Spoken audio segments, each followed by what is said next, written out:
You're listening to Rambling Roads Mysteries, an audio drama. Episode 6, Broken Chains.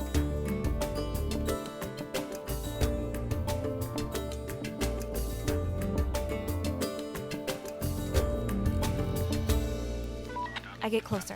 Things come into focus. 3 officers sweep the ground with light. Fresh tire tracks in the mud, snapped shrubs, broken branches. The lights converge where the fallen sugar maple is.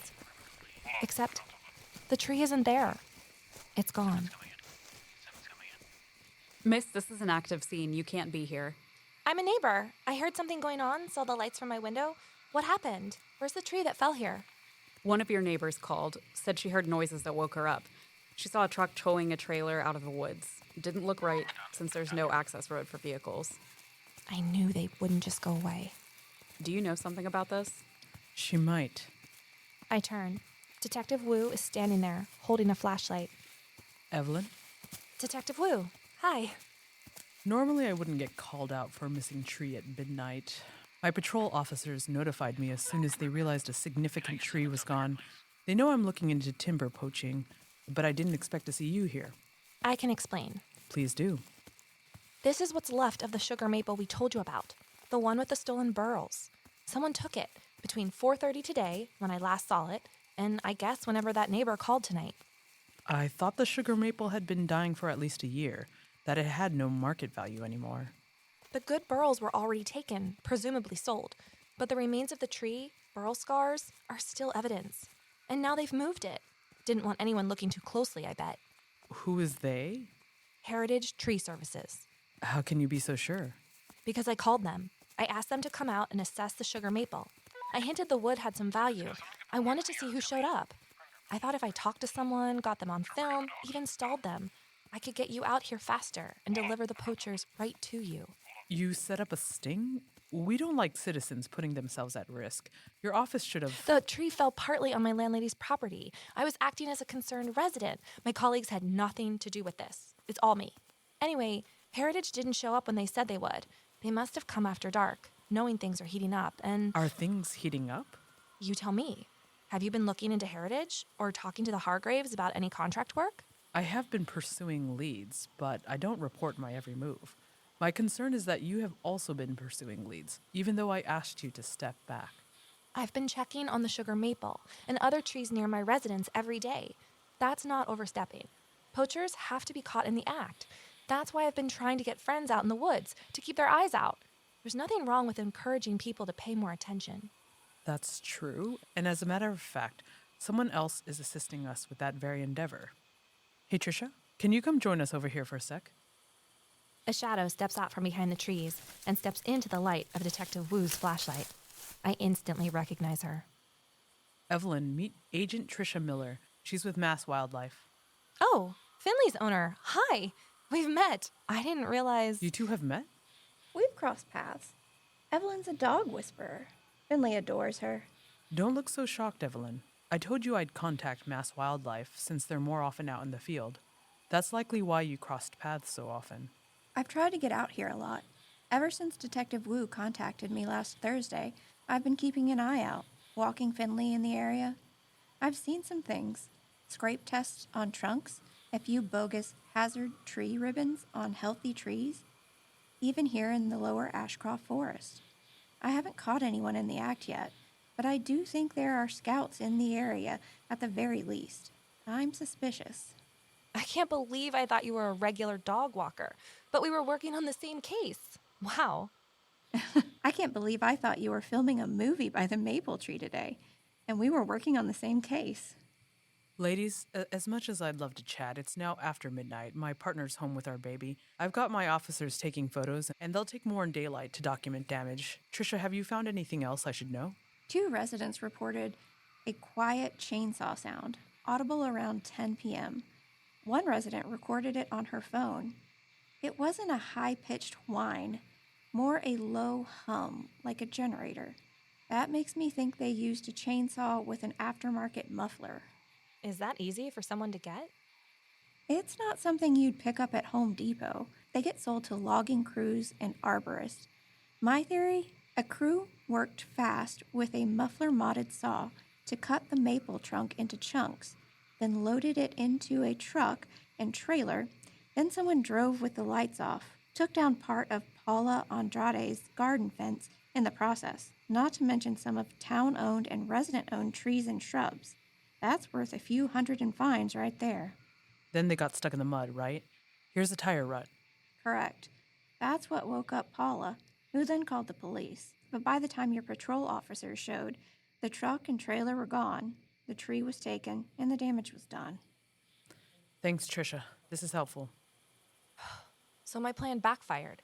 Heritage took away evidence of those stolen burls before anyone could catch them. But you made someone nervous. You flushed them out. You left a partial trail. Between the property damage and the neighbors' recordings and photos, we've got probable cause to pursue charges. Photos? Of what? Well, in addition to the damage caused here, one neighbor got a picture of the truck just as it went down the street. They got most of the license plate and the make of the truck, a black GMC. Dispatch is already running the plate, so your work accelerates my investigation. I'll be looking more closely at Heritage and working with other jurisdictions.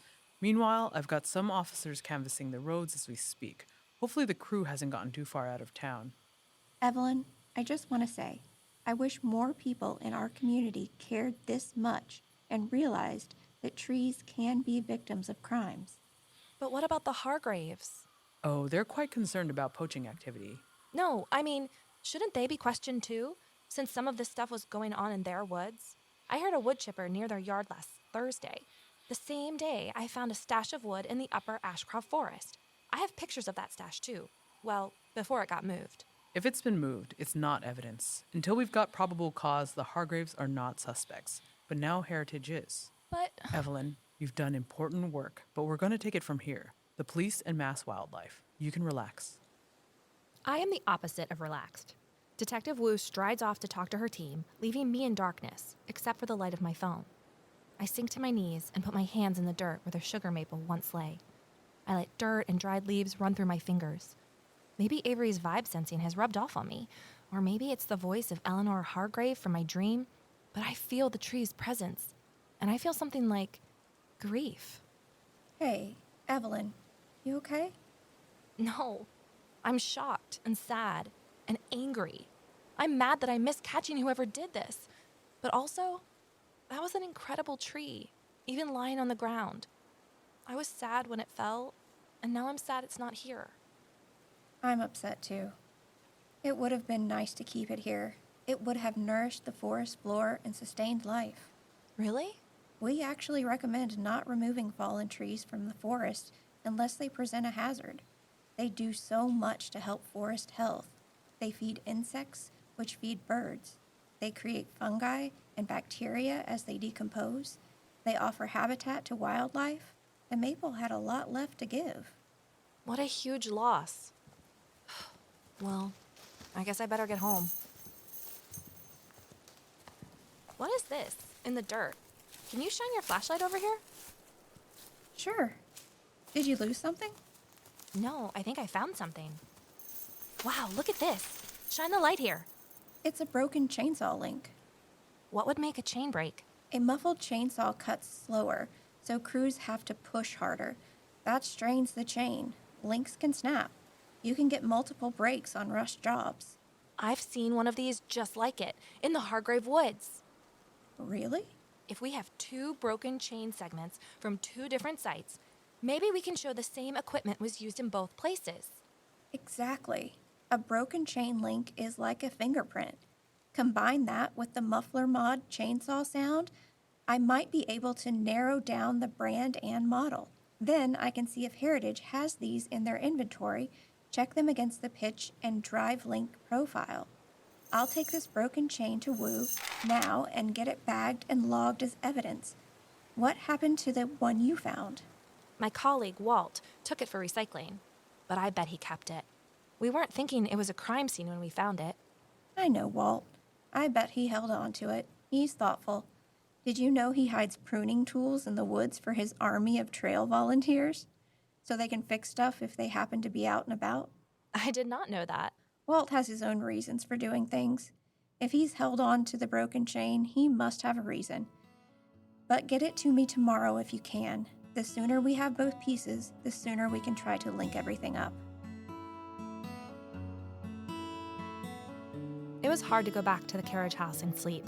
The police nearby didn't call me. I barely slept. Every creak made me wonder if Heritage had sent someone to warn me off. Eleanor's staticky voice, her cryptic message from my dream still haunted me. By morning, I tell myself I'm just being paranoid. Snap out of it, Evelyn. I get ready for work, as if it's a normal day, almost convincing myself.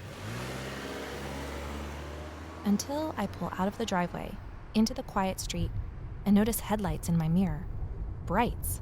Blinding, even with the sun mostly up. I press the gas. The car behind me accelerates too. It's way too early for road rage. Some city transplant who doesn't realize they're in a small town? A lost Bostonian? I cut down a side street, hoping to lose them. A sedan. Silver, I think. But the lights are too strong to be sure.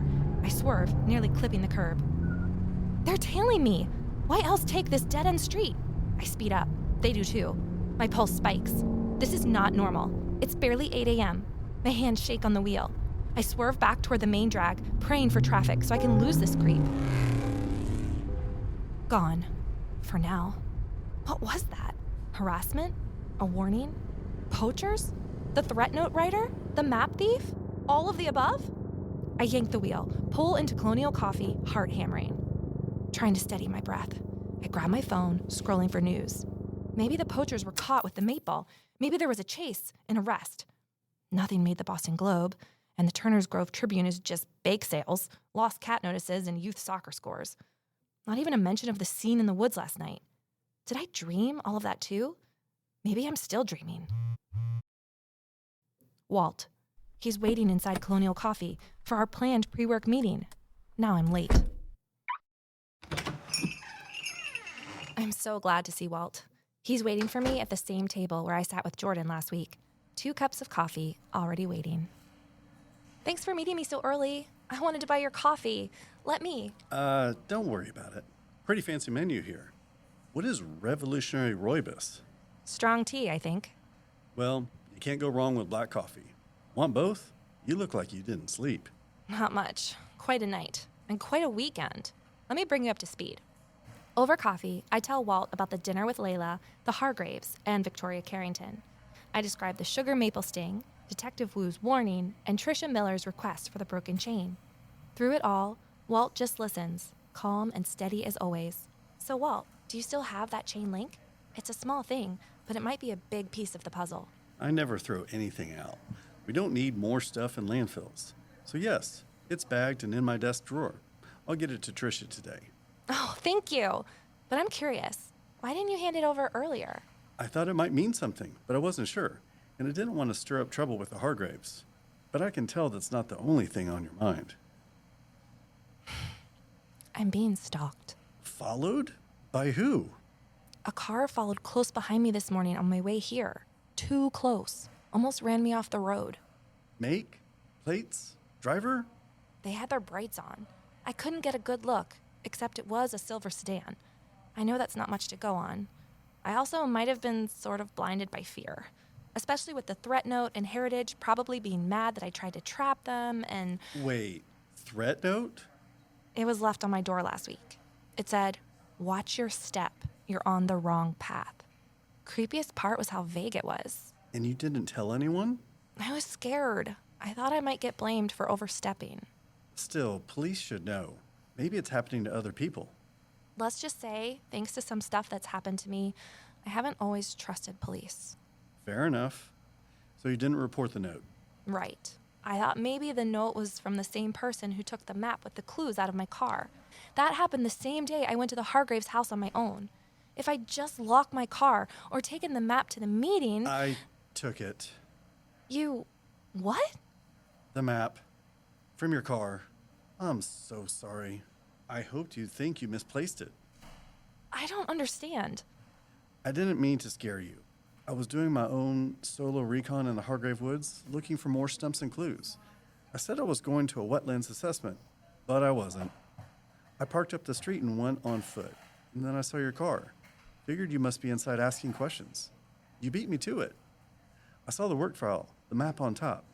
I've seen what happens when people take things up the chain too soon in this office. I thought it could blow up on you. Your car was unlocked, and I grabbed it. You could have just talked to me later about it, or left a note. Instead, you made me think I was being threatened. I've been looking over my shoulder ever since. Wait, did you leave the note on my front door? No, I would never do something like that. I was trying to protect you. I went about it the wrong way. The note's not for me. That's got me worried. You really should report it. The day we did the inspection, Walt, you said we were a team. That meant a lot to me. Here's the thing. It's not easy for me to go talk to police, or maybe anyone. I'm a disgraced journalist. Sure you're not. No, really. I chased a senator's conflicts of interest, trusted the wrong person, and lost everything. My job, my source, who I was supposed to protect, my credibility. For 3 years, I barely spoke up about anything. Mostly just talked to dogs. I almost forgot the sound of my own voice. Until you took me seriously about those black walnut stumps that day. You thought I was eager, maybe impulsive. But you listened. I did think you were onto something. That's why I went back to the woods myself, even without permission. I couldn't stay away. And later I went looking with the map Layla made. It's a good map. So all this time, we could have been working together. You're right.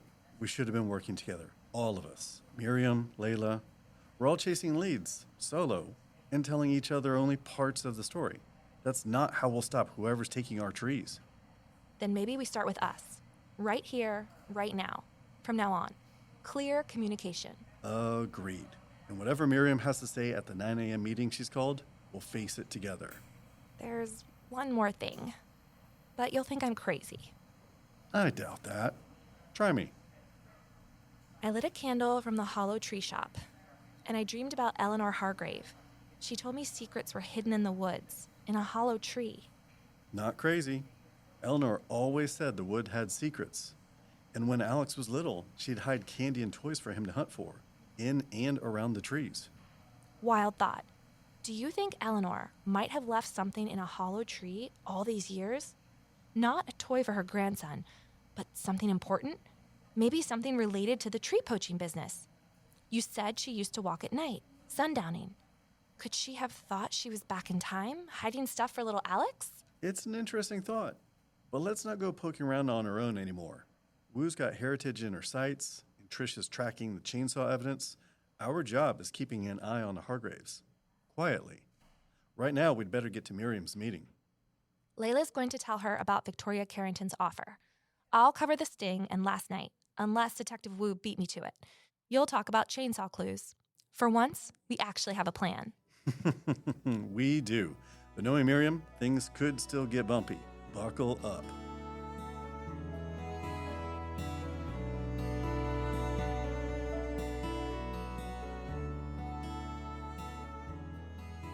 The office meeting feels like a turning point. For once, we're all at the same table and listening as we fill Miriam in. Walt's just finished explaining the chainsaw clues that Trisha will work on when the office phone rings. It's Detective Wu. Let's put her on speaker. Hi, Detective Wu. I've got the team here together. Evelyn told us about last night. Any updates for us? Yes, the black GMC plate's traced to a former Heritage employee. Maybe hired for this one job or freelancing for cash since he's not on the payroll. I'm heading out to look for him now. Also, a security cam at the gas station caught sight of the GMC and trailer heading south toward the highway last night. And a resident in Groton reported an unlicensed burn in a field around 3 a.m. Could be where they offloaded the maple, not far from the Heritage headquarters. Groton PD is on it. I'll keep you guys posted. In the meantime, if you hear about more unusual activities on easements or on public lands, get it to me as quickly as possible. Don't engage, just pass it along. Thank you, Detective. We'll stay vigilant. Any updates for me? Walt gives me a long look, an encouraging look. This would be a good time? You're right. There is something else. I didn't mention it before, but I should have. A note was left on my door last week. It said, "Watch your step. You're on the wrong path." And this morning, a car followed me too close on my way to work. Followed me down a side street with no other traffic around. Nearly ran me off the road. Oh my God, Evelyn. Thank you for telling me. matters right now. This business may be working with other companies and targeting other towns with good trees. If so, people might well make good on their threats. Please come by the station as soon as you can and bring me that note if you still have it. I'd like to log it, and we'll put extra patrols by the lower Ashcroft forests. This does make me think you're a target, Evelyn. I really need you to lay low.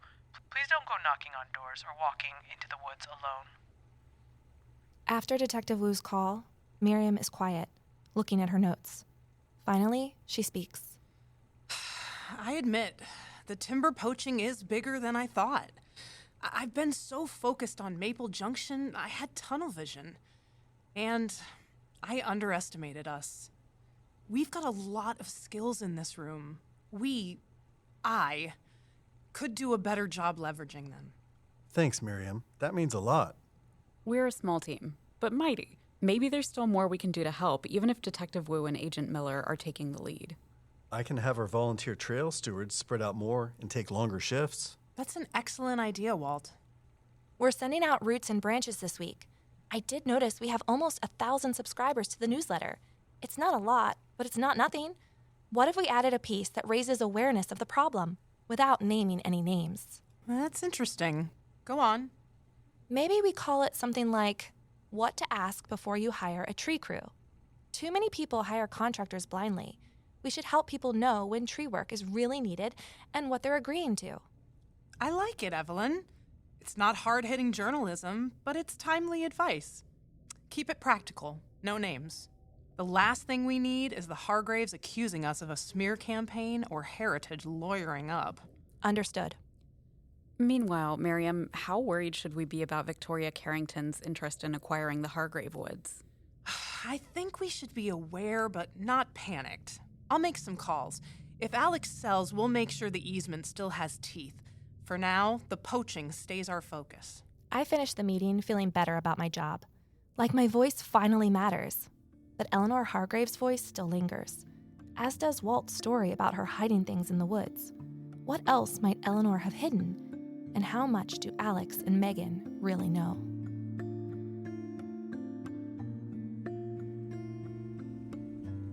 After Detective Wu's warning and the little chase scene this morning, I'm happy to let officials handle things for once.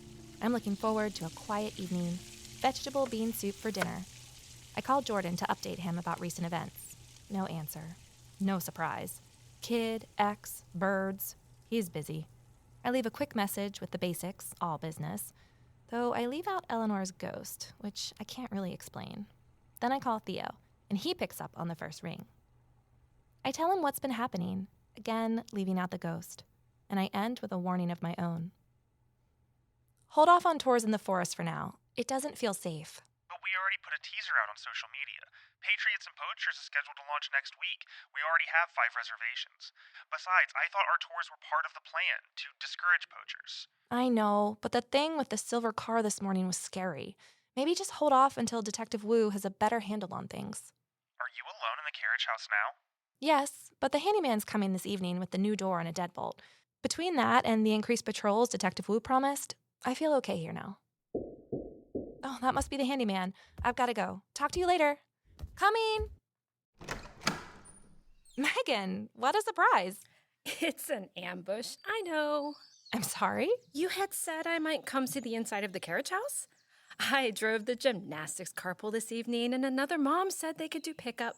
I have this rare free hour before I have to go pick up dinner. I was nearby and couldn't resist driving over here. But if it's a bad time... No, it's fine. I'm just making soup. Let me turn it down on the stove. Come on in. Thanks. Oh, wow. It's even better than it looks outside. I absolutely love it. I bring Megan inside and run to the kitchen to consider my next move. Should I call Detective Wu or Walt or Theo? Just so they know I have a Hargrave in my house? And am I violating Detective Wu's order to lay low if Megan has come to me? Should I be worried? Should I be armed? I pick up a bread knife from the knife block. What am I thinking? She's here to see the carriage house, right? But I have no idea how much Megan knows, or if last night's events have anything to do with her spontaneous visit. Lord, wow. Wide planks, the patina, and the original nails. I put the knife back and go into the living room. It's even better than it looked from outside. This floor. I know I sound ridiculous, but I just nerd out over hardwood floors. Sounds like you know your wood. I'm still learning. I used to be all about textiles, but now I'm drawn to hardwoods. Hard not to be, living among all these trees. Can you show me the other rooms? I take her on the tour, and she gushes over every detail. Casements, molding, things I've never noticed. Every word out of her mouth feels like a clue. Or a test. Is she trying to gauge how much I know? Interested in being my friend? Or is she really just here to sell her design services? There's a lot you could do here, even for simple decoration. Maybe I could help you out with some ideas? I have a sliding scale. I'll think about it. I haven't figured out how long I'm staying. Sorry, that's the handyman. Hi, Ed. Are you on your way? I wish. I know you're expecting the new door and lock today. I had to go into Boston and can't get back in time. I've got a full schedule tomorrow, but I'll be back on Wednesday if that works.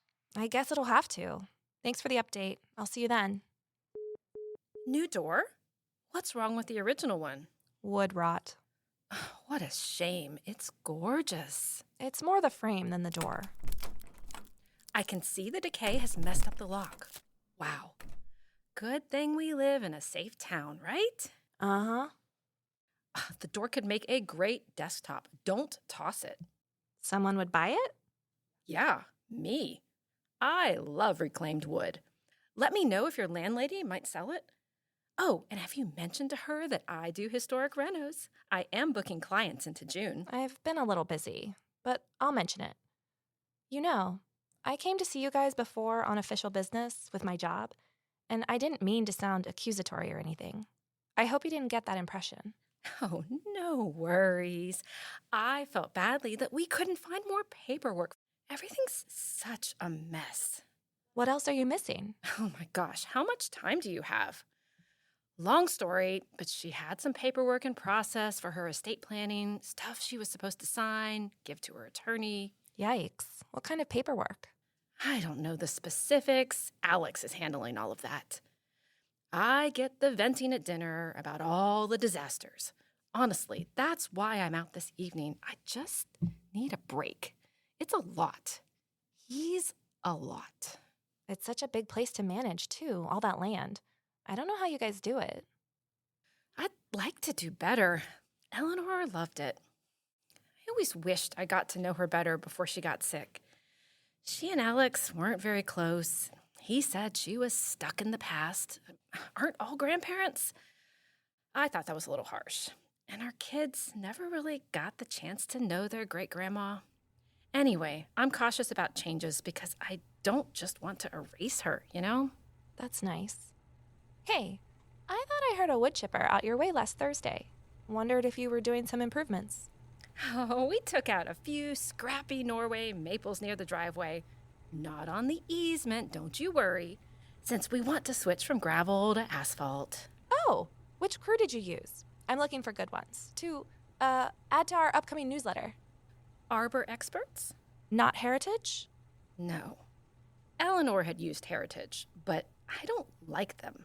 Really? Why not? Eleanor hired them for some small jobs, but they wouldn't stop calling and sending us stuff.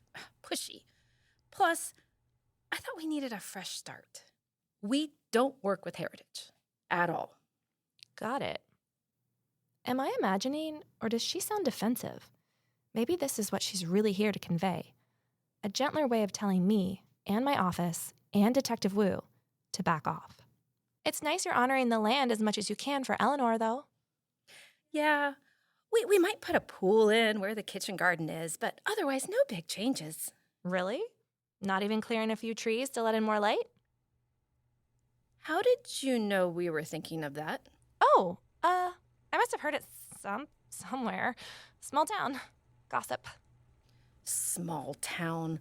One decent restaurant where I guess you can't even count on a private conversation. Alex swore he saw you at Turner House on Saturday night. I said no way. Guess I was wrong. Do you always snoop around as part of your work? First our yard, now our dinner conversations? Unbelievable. No, Megan, it's not what... I've got to go pick up dinner. The kids will be home in a half hour. Have your landlady call me if she wants to sell the door. I can't believe it. One question too many, and I tipped my hand. Now the Hargraves know I've been watching. From the window, I see Megan scowling as she runs to her car. She starts the engine, phone to her ear, backing down the driveway. Maybe she's already calling Alex. Her car looks familiar, and then it hits me. It's a Mercedes sedan, silver. Could Alex have been the road rage driver tailing me this morning? I can't say for sure, but I'm getting a really bad feeling. And now to the next disaster. My soup, burned on the stove.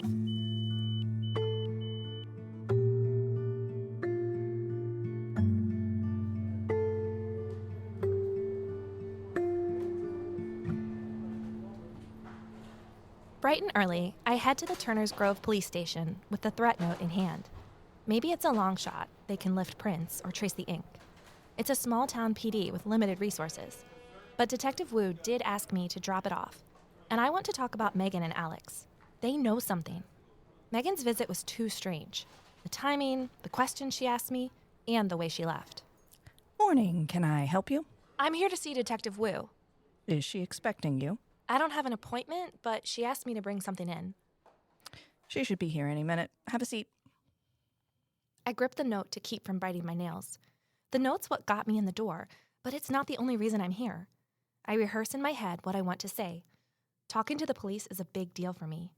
An old boyfriend used to say I had issues with authority figures. He wasn't wrong. Every cell in my body wants to turn and run. But Detective Wu said to trust her. The ones I don't trust are the Hargraves, especially Alex. It's not Detective Wu. 2 officers stride in with someone between them. My stomach drops. It's Walt. Not cuffed, but not here by choice, I can tell. He gives me one long look before they usher him into an inner office. Detective Wu, what's going on? Don't worry. He's not under arrest. The Hargraves called last night. About the case? Not the poaching. Something else. Can you say anything about it? They want us to look more closely into Eleanor's passing. Alex says Walt knew her better than we realized. You've been listening to Rambling Roads Mysteries, written by Diana Renn, produced by Hayden Robinson and Jonathan Crumpler, with sound design by Hayden Robinson. Recorded at the Western Piedmont Community College Production Studio in Morganton, North Carolina. For more info about the author, the cast, the production team, and show notes, wander over to ramblingroadsmysteries.com.